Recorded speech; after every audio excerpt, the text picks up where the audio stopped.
Ассаламу алейкум, урматтуу туугандар. Бүгүн эле бир маалымат окудум. Өткөн баягы Кыргызстанды курутуп кеткен президенттерди алып келип кечирип, аларга жакшы мамиле кылабыз деп Садыр Жапаров чакырганын биз көрдүк.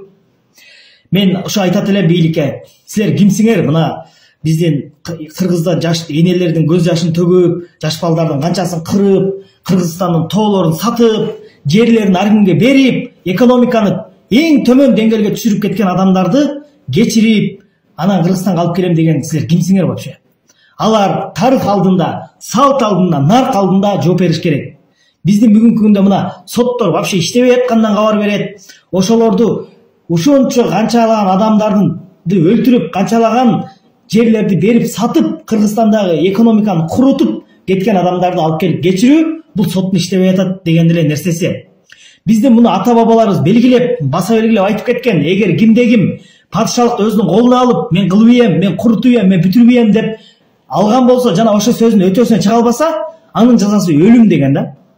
Мен бүгүнкү күндө өлүмгө тарткыла деп айткан жерим жок. Болгону ошону какой-то бир степенде жазасын бериш керек. Бүгүнкү күндө аларды алып келип, төргө отургузуп, сыйлай турган алар Кыргызстанды жок кылып кеткен адамдардын эч кандай да бир кандай десем, андайга бир укугу жок да адамдардынчы. Канчалаган энелердин көз жашы турат биякта. Канчалаган балдардын жетимдилиги турат. Мен ойлойм, силер да ойлогула туугандар.